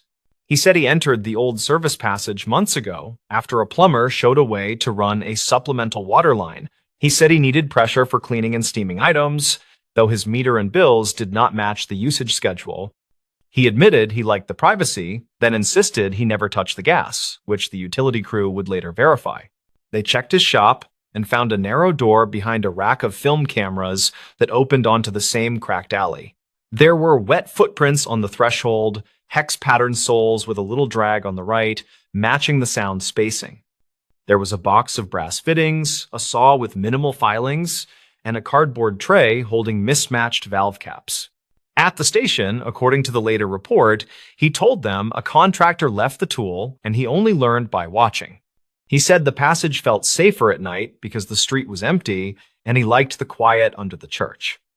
He also said he heard a bell once through the stone and timed his movements between scheduled campus patrols. The city documented the patched valve, sealed the retired branch, and fined the shop for unauthorized connection and trespass through utility right-of-way. The gas line near the valve showed no tampering, which eased everyone, though the near miss tightened throats along the block. The police shared a copy of the dispatch log, noting the initial call as checked and secured. Ulrich printed the log and glued it into his notebook beside the first pencil scrawl about the 2-beat rhythm. He added a short summary stating that the footsteps tracked to an illegal water tap under the slab, then paused. He wrote that the timing aligned with utility spikes, and the alley cover thread marks confirmed regular access before the shutdown. The pastor thanked him in a staff meeting, with witnesses confirming calm handling and careful records that guided city response. Rhea patted his shoulder and said the flower idea was odd and smart, then promised to mop where he dusted. Mavis delivered coffee and said the pantry would have closed for days if the water had been fouled by sediment. Pietro called and laughed softly, saying the drag heard in the recording matched the right boot scuff found at the door. He said the pattern on the sole looked like an old surplus boot, hex blocks that turned slick on damp concrete. He liked that a simple tape recorder pinned a path better than a dozen guesses and said, "Well done." Weeks later, the utility crew returned and filled the passage with flowable mix, a gray slurry that hardens without voids. They left a small marker in the alley for the map, a stamped square showing the retired line and closure date. Inside the boiler room, the floor stayed quiet. The green light blinked the same, and the chalk line gathered dust. People asked Alaric if he was scared while listening to footsteps underneath, and he always answered with a half smile. He said fear is different from alert, and alert is what he used when tracking trucks through black ice before sunrise. He also said the quiet afterward felt heavier than the noise because silence makes you question whether you imagined everything. He kept the notebook in his locker and reread the first pages when he doubted why small details matter during routine nights. The triangle marks still sat by the delivery days, and the circles still highlighted the times that repeated like a clock. He had added a final entry, stating that listening is a skill, and that meters and maps are companions. Trenton kept the shop open under a suspended operations agreement, limited hours, supervised water, and a written promise about deliveries. He came by once with a receipt and asked the pastor to sign a community service form for repair work around the lot. He paused near the boiler room door and stared at the concrete, then thanked Alaric without meeting his eyes. Alaric nodded and said, "Take care," then wrote a line later that night about how people choose their own pressure. He meant water and he meant life, and the line read corny on the page, so he crossed a word and moved on. He folded the notebook closed, poured fresh coffee, and walked the church perimeter while the river hummed under the bluff. He still listened in places others ignored because careful listening had made a map where drawings ended and footsteps began. He carried the printed utility sketch until the paper softened, then kept the new revised copy with the closure stamp. He filed both in a manila folder labeled basement under the church, just a marker in case memory failed years later. In his mind, the story stayed simple. A man heard footsteps where no hallway should run and wrote the times carefully. The notes pressed outward into witnesses, maps, meters, and one rusted cover that told the truth when a bolt turned. The payoff was not drama, but a good fix, which is better, and the quiet afterward made sense again. The stories. Church basement inventory revealed alleged proof of entry. The basement smelled like wet cardboard after last week's rain, and the fluorescent lights flickered with that jittery, tired kind of buzz. The line that mattered on the clipboard looked boring at first, but it carried a small number that should have been bigger. Her name was Nora LeClaire, age 34, community center custodian and part-time bookkeeper for the small church pantry. She had the Tuesday shift, which mostly meant moving pallets, counting cans, and scrubbing the concrete where the sump spat out rusty water.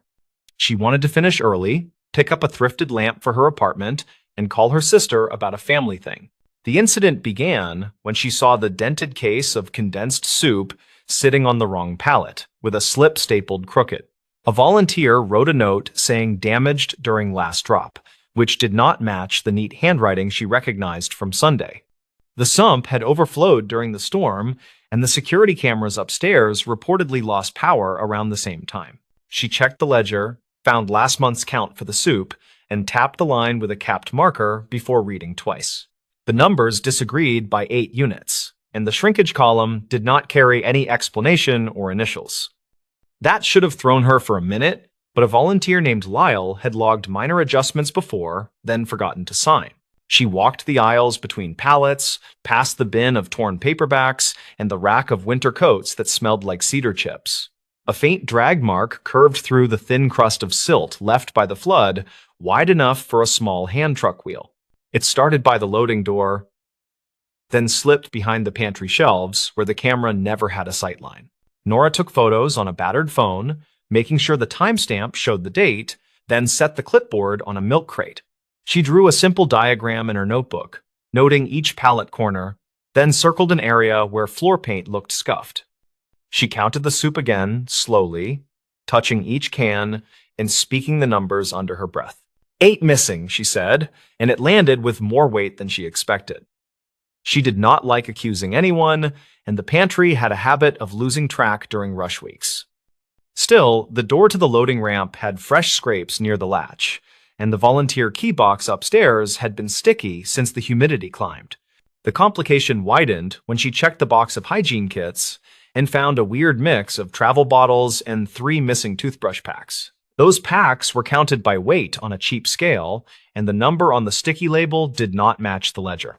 The printer upstairs had jammed on Sunday, which meant someone finished the label by hand and skipped the second signature. A neighbor named Pete, age 57, retired mechanic, leaned down the stairwell and called everything steady down there. He helped with deliveries since his shop closed, and he kept spare bungee cords in his truck like trophies. She told him about the numbers, and he shrugged while scratching his jaw with a knuckle. Probably rain week jitters, he said. Then he looked at the drag mark and stopped talking for a beat. The mark led under a folding table, then faded near the coats. He pointed at the wall and said, "That outlet tripped last night. I reset it around 6. Nora asked who else came in yesterday, and Pete listed 2 volunteers by first names, then mentioned a teenager who picked up old pew cushions. She noted every name, added question marks where needed, then walked the perimeter slowly with her phone light near the baseboards.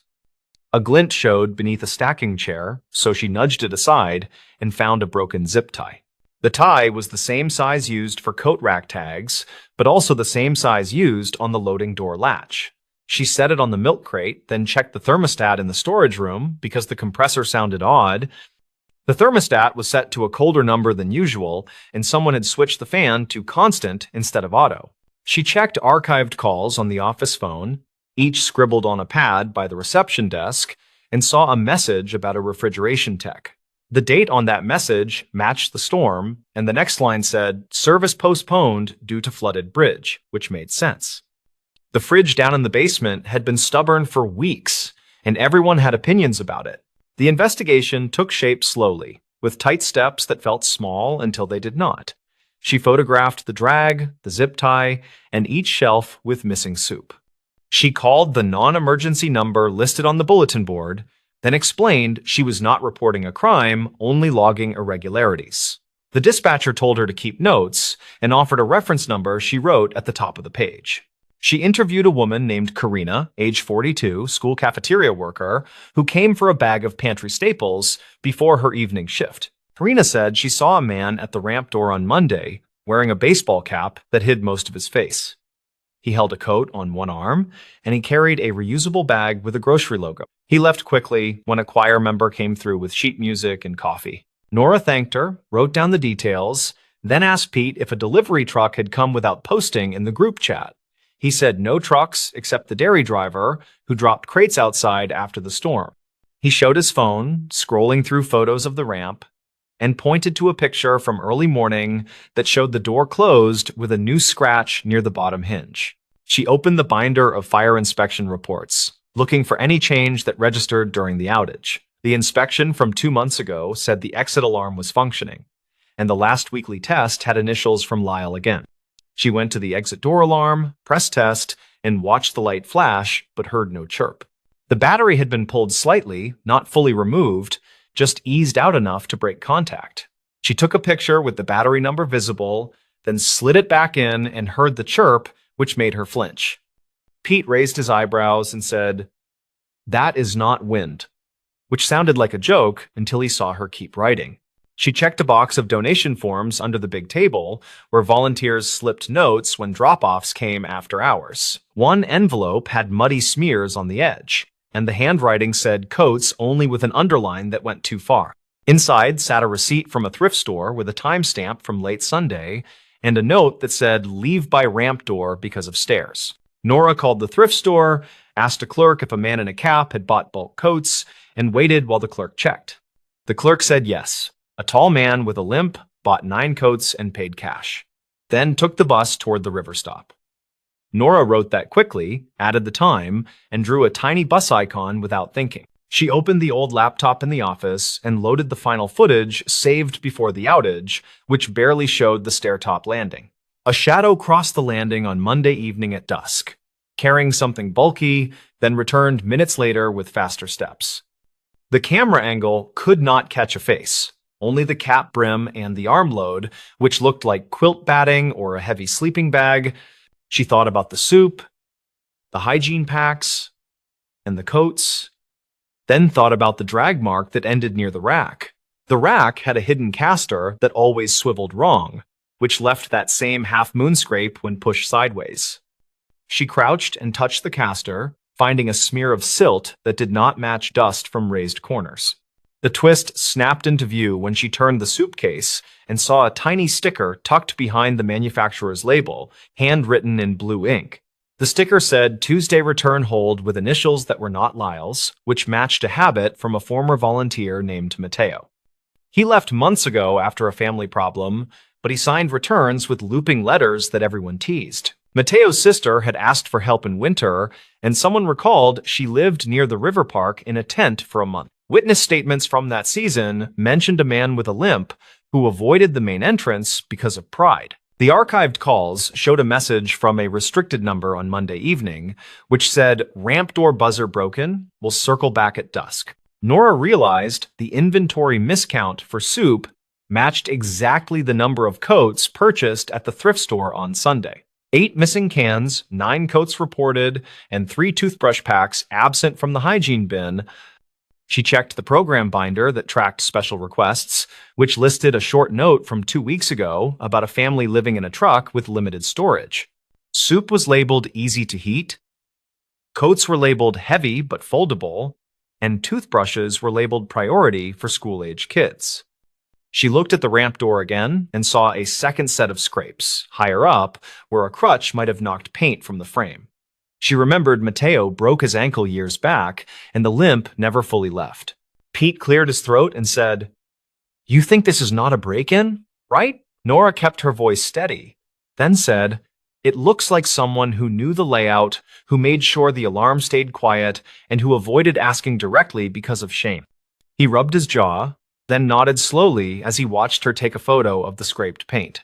They called the non-emergency line again, and she read her notes while the dispatcher typed. The dispatcher said an officer could make an informational visit tomorrow and advised them to secure the door and replace the tie. She logged the reference number, stapled the list of missing items to the daysheet, then wrote a clear statement about suspected entry without damage for records only. She left a message for the pantry coordinator, age 51, paraeducator, explaining the situation with careful words about the storm and the power hiccup.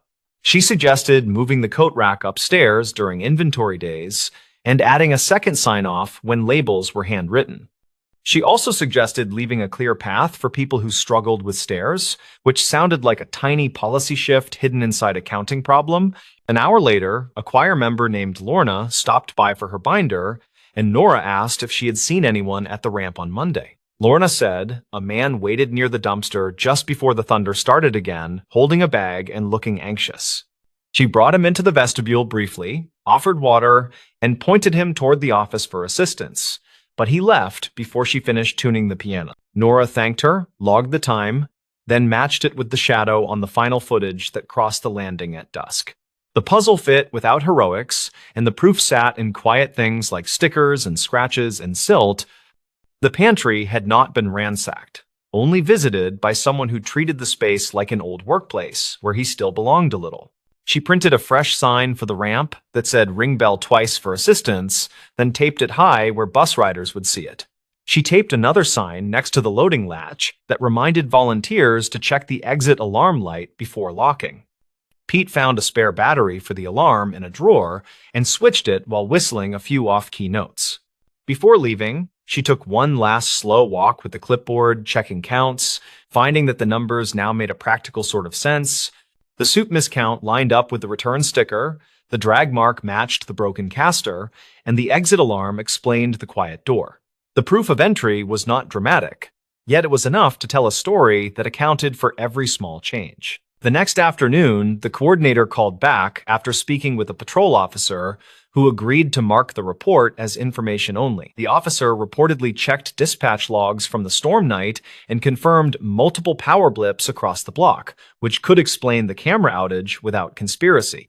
The coordinator also reached Mateo through a community contact, who acknowledged taking coats and supplies, then offered to meet with her to return the soup or sign for it officially. Nora sat at the folding table and wrote a short summary for the pantry records, keeping it plain and careful and believable. She described the season's pressure, the storm, the small mistakes, and the way people try to preserve dignity when they are worn thin.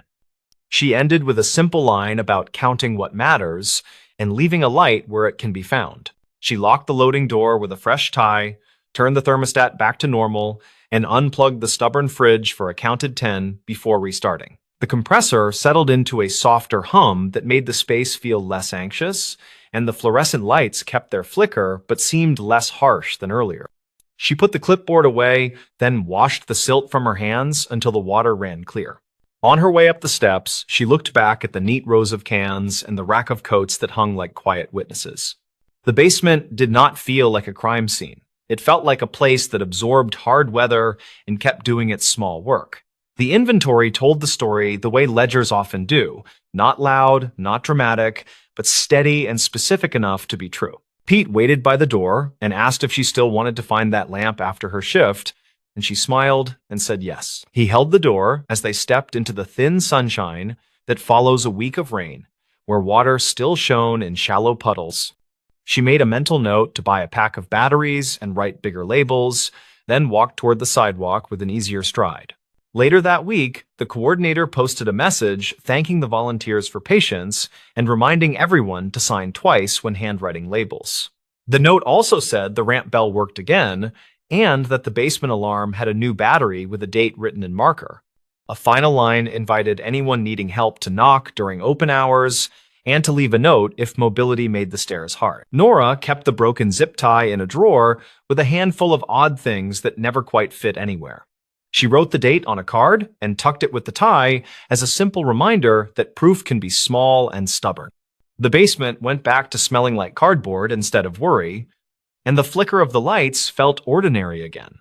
She told her sister about the lamp and then about the inventory, and they both laughed quietly at how much a can of soup can reveal.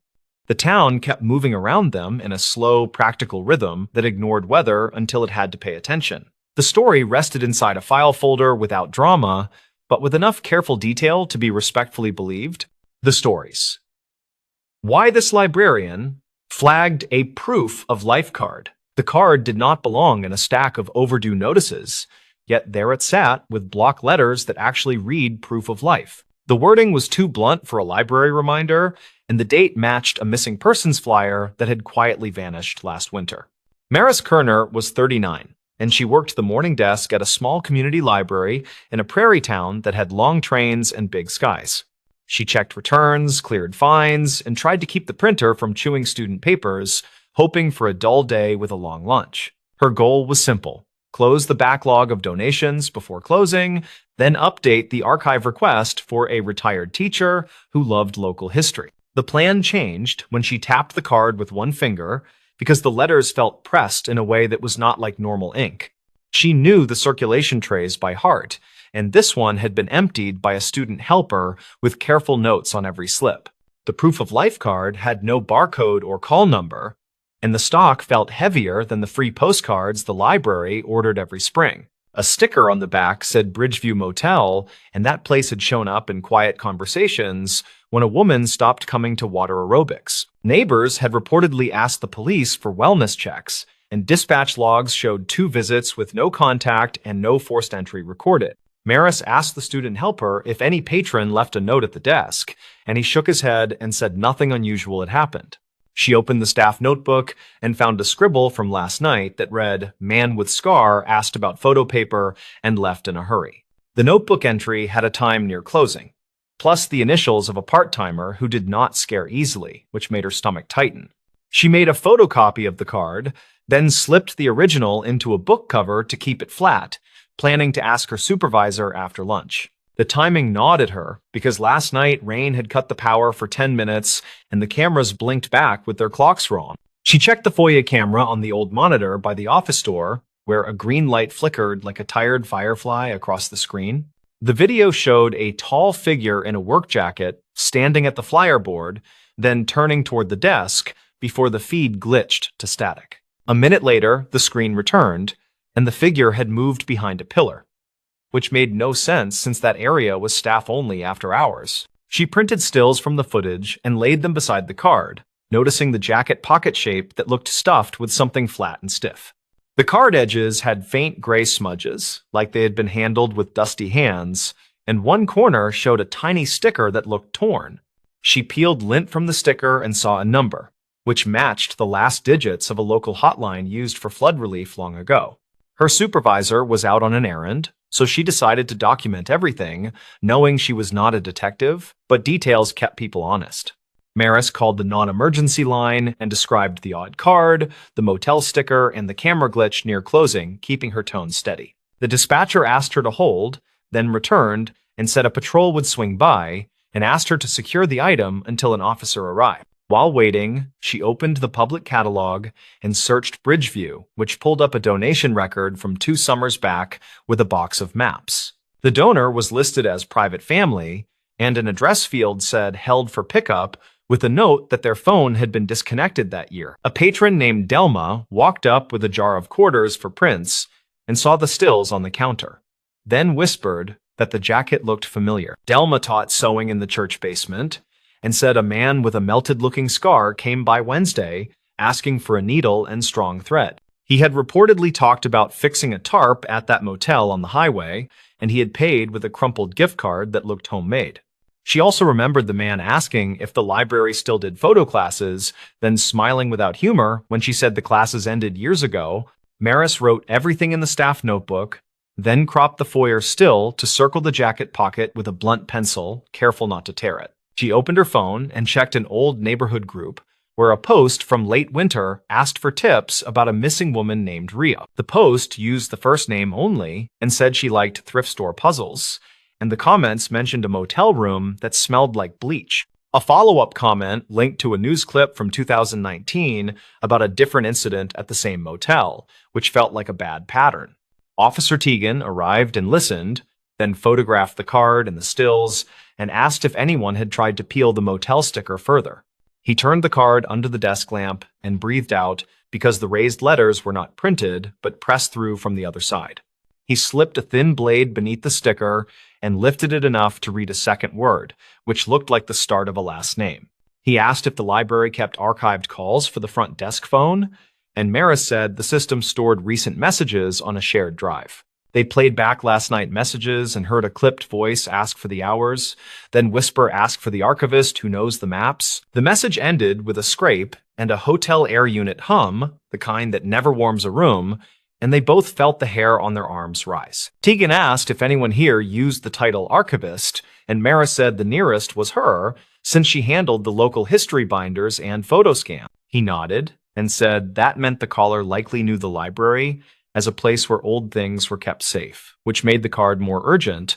Maris pulled the old donation form and found the private family listed a small storage locker by the river bridge as their preferred pickup site. She searched the county records computer and found a title transfer after the spring floods of 2017. When storage units were damaged, one line showed the locker contents listed as personal papers and photo negatives, then a note that a relative disputed the disposal months later. The motel had reused the locker number as a room code during renovations, according to a flyer in the staff scrapbook that covered local businesses. The proof of life wording now looked less mysterious and more like a desperate signal from someone who knew how librarians react to exact phrases. Tegan requested a welfare check at the motel and asked Maris to print the donation records, the foyer stills, and the message transcript for the file. He also asked if she had seen someone with a needle pack from the makerspace drawer, and she said the pack went missing last week after closing. He thanked her and stepped away to call, while Maris carefully slid the card into an acid-free sleeve used for rare pamphlets and early maps. A maintenance worker named Oren came in to fix the humming light over the copy station, and he noticed the motel name on the sleeve. He mentioned a rumor that their laundry machines ran all night, louder than any other place in town, like they were washing heavy canvas. He also said a delivery truck sometimes idled by the back doors in the rain, which he saw while plowing the lot during a late storm this spring. He looked at the foyer still and pointed to the figure shoes, saying they looked like rubber overshoes that left squeaky prints on polished floors.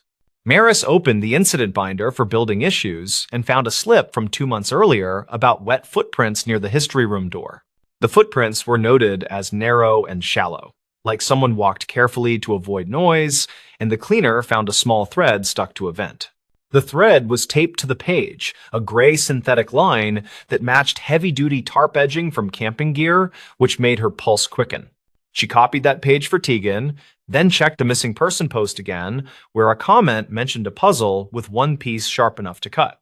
A second patrol car rolled past the windows, then slowed and parked, and Tegan met the officers near the vestibule and pointed at the sleeve. They spoke quietly, then one officer asked if the library had a public scanner capable of high resolution, and Maris said yes in the makerspace. They asked to scan the card under different light angles, which she facilitated, and the image showed faint impressions of letters on the back. The letters formed a simple phrase, which read, "Keep the lights on," and beneath it a date from late winter, which matched the first storm week. The motel manager arrived with an officer, having been contacted for a consent check, and he looked nervous as he scanned the card in the stills.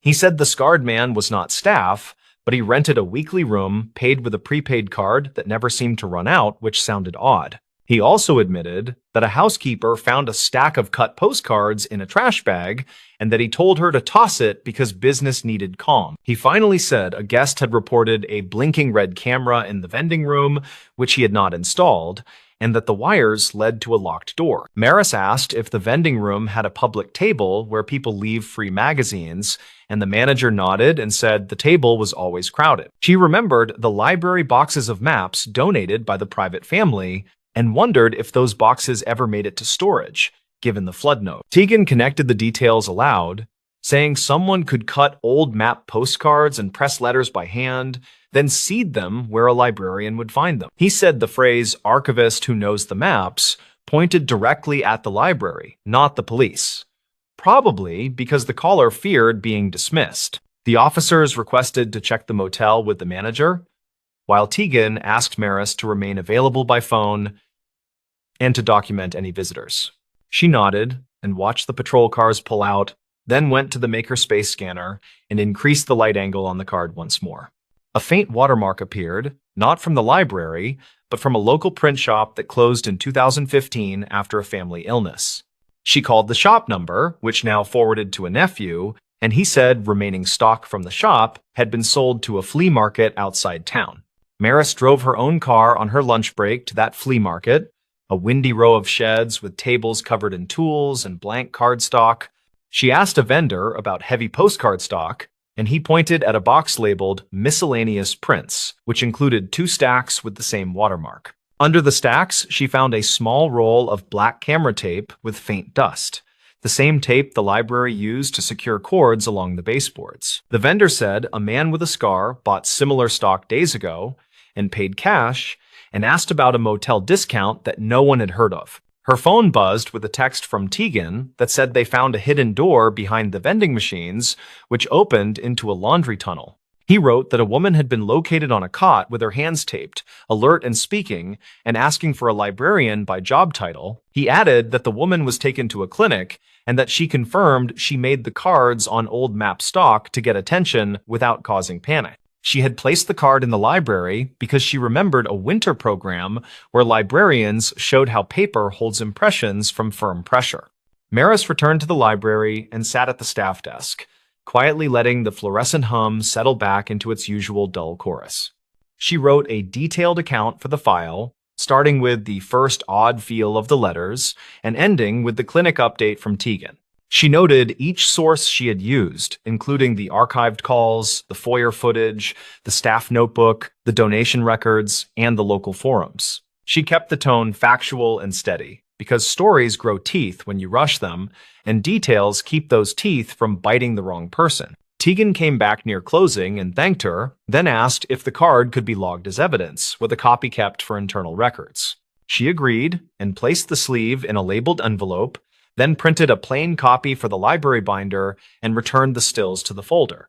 He told her the woman would be interviewed later and that she had given a first name only and asked that the librarian not be publicly named.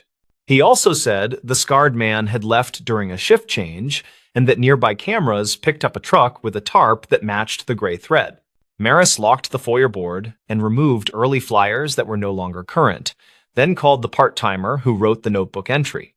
The part-timer said the man with the scar waited during the lights outage, then moved with purpose, like he knew where cameras were blind. He had asked one odd question, which was whether the library kept proof cards for photo projects, like some places did before digital was everywhere. She remembered telling him no, then watching him smile without humor before the power returned and the hallway smelled like wet rubber for a moment. The library closed on time, and the night outside felt clean after the afternoon wind cleared dust from the air and pushed the clouds east. Maris sat in her car and listened to the engine idle, thinking about how people reach for words when they are afraid and choose them carefully. Proof of life is a phrase borrowed from terrible stories, yet it also names the basic promise that someone will be seen and counted. A card is not much, yet it travels well, and it can slip into a tray or a pocket and carry a message past careless eyes. In the following week, a quiet update landed in the local paper, calling the event a welfare recovery with cooperation from community partners. No names were printed, and no hero language was used, which suited Maris, who believed steady attention beats loud proclamations most days. The library ordered new bulbs for the foyers, reset the camera clocks, and updated the incident binder with a page that stressed prompt reporting. They also added a simple note at the desk that said unusual items should be logged and secured, which felt small and useful at the same time. The motel changed ownership according to public filings, and the new manager posted a notice that laundry hours would end before midnight. Tegan later said a search found a stack of cut map cards behind a panel, along with black tape and a binder clipped with motel receipts. The binder held phone numbers written in large, shaky script, and a single printed line that read, "Keep the lights on," which now felt like a prayer. The woman who had asked for a librarian agreed to give a short statement through an advocate, thanking staff and neighbors for noticing quiet things. Maris kept a copy of the card scan behind the desk, not for display, but for training new helpers on why details matter even on slow days. When a patron asked how the week was going, she said it was steady and that they were tidying up the archives and fixing the foyer lights. She added that the library was a good place for messages that needed safe hands, because people here dealt in proof every single day. Then she went back to checking returns, because the work rolls forward, and a day with quiet shelves is often the loudest kind of relief. Hey there, fans of the strange, dark, and mysterious. If you're into stories that make your skin crawl and keep you up at night, then buckle up, because this one's a doozy. Before we begin, tell me, where are you listening from and what time is it there? The stories. This abandoned cabin is a warning trap in winter. The old cabin beside the county line looks empty from the road during storms. Yet a warm porch light appears. Drivers aim for it when whiteout wipes the world, because a light means shelter, or at least a neighbor. Rhea Calder is 36 and works as a county snow operations supervisor, and she keeps a spiral notebook of storm anomalies. She shows up before dawn, checks blades and salt loads, and marks complaint calls with a thin blue pen. Her goal this morning is simple: get the ridge plowed before the school runs, then swing by a trouble spot. The spot is a bend near an abandoned mining cabin, where people keep calling for help when the sky goes white. The incident that changes her plan starts with two archived calls that ping the same mile marker and both mention the same porch light. The first caller said the light flicked on like someone waved them in, and then their SUV sank past the axle in drifted powder. The second caller said he saw reflective stakes like a private driveway, and he trusted the stakes and followed them in. Rhea drives out with a plow and a county ranger, and the wind pulls spindrift across the hood like milk. She idles beside the bend, then walks the last stretch on a packed lane that should not exist. The lane is narrow, precisely the width of a small plow, and the snow on its edges shows a scalloped bite that her crews do not leave. She studies the porch light, which is wired to a salvaged marine battery and a hockey puck-sized solar panel. The cabin window is boarded, yet bare footprints cross the porch, and the snow on the mat is tamped smooth with a boot heel. A battery radio inside clicks on and off on weather band, then goes silent like a timer has died. A tow truck appears before Rhea can call the last caller back, and the driver waves from a bright red cab. He introduces himself as Tully Grange, and he says he just happened to be nearby, which is unlikely on a weekday morning before the